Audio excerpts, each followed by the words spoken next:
Accretive dilution, something that traditional finance uses as an explanation for doing merger and acquisition of companies to increase the amount of earnings per share for your shareholders. But MicroStrategy, Michael Saylor, has very much brought new life to this explanation of issuing more shares at one price, the market price, and buying more Bitcoin with that to drive the amount of Bitcoin per share up over time and drive long-term value into his company. Now, interestingly enough, Bitcoin in of itself has its own form of accretive dilution. This is the word used associated to the dilution of shareholders to give them accretively more value. Now, when it comes to Bitcoin's version of accretive dilution, it works in a bit of a different way. There is continually more Bitcoin miners joining the network, fighting for one of the 144 slices of the Bitcoin cake available per day, otherwise known as the 455 Bitcoin distributed in 144 blocks per day.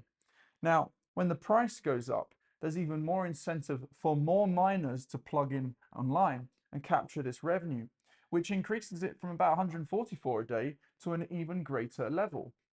And so what the network does is it has a difficulty adjustment, which reconstrains and raises difficulty to make sure there is only about 144 blocks being found per day, aka one block roughly every 10 minutes. And so what you're having is this effect of more miners earning from this 455 Bitcoin. So they are effectively diluting themselves. But the accretive part is this, that if 10% more hash rate comes online, it represents potentially 10% more energy being consumed in the network as well. So the electron value of Bitcoin has gone up another 2,000 megawatts in this 10% increase example.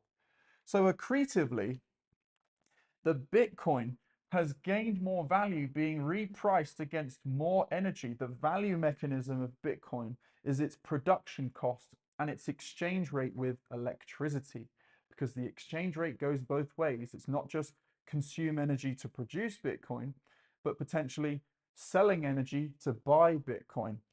Now, on the MicroStrategy side of things, it gets a little bit interesting because what I'm explaining here is that Bitcoin has a production floor, and that represents its own form of value mechanism versus the Bitcoin to dollar price. Now, if the Bitcoin to dollar price is recognized as the value of MicroStrategy shares, it essentially means that the Bitcoin per kilowatt hour production floor average, let's say it's 50%, it's actually less, but Bitcoin per kilowatt hour. And if we applied it to this price chart, that's per MicroStrategy share. So what if people viewed MicroStrategy shares not for their underlying Bitcoin per share, but actually the value and exchange rate of Bitcoin to electricity being a true fundamental value of these shares, because it's how much energy you can buy with your Bitcoin. 127.5. So this is a way of perceiving essentially the underlying value of Bitcoin, which is recognized in MicroStrategy shares as the price of Bitcoin as the shares value.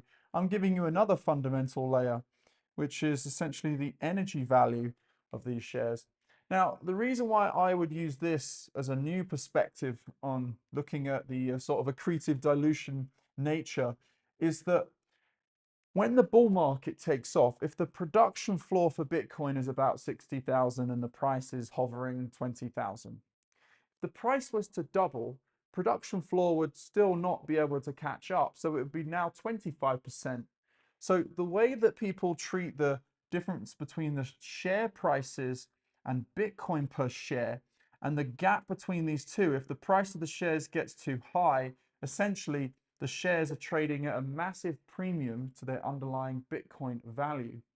That you can assimilate the comparison between the Bitcoin price, and yes, I've got it in a chart for MicroStrategy pricing, but you can work with me here, Bitcoin to dollar and Bitcoin to kilowatt hour as a value mechanism, that truly in the peak of the bull market, the ability for these shares to drop is people observing that the share price could drop 1-to-1 parity is the worst case scenario, but Bitcoin can drop to 1-to-1 parity of its production floor.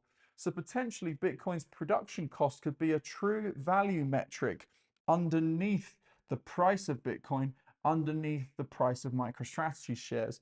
So it's just another interesting way to view the production cost of Bitcoin as a value exchange rate from the physical world.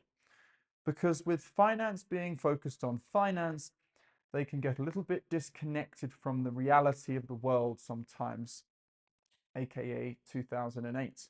So yes, an interesting other way of viewing Bitcoin's accretive dilution properties of the miners diluting their own revenue, but their revenue being priced against their energy use, and that being the assigned value mechanism of their exchange rate of electricity to produce Bitcoin, that can go both ways in our future world of building Bitcoin electricity grids where all the different homes can trade energy and money interchangeably through compute power.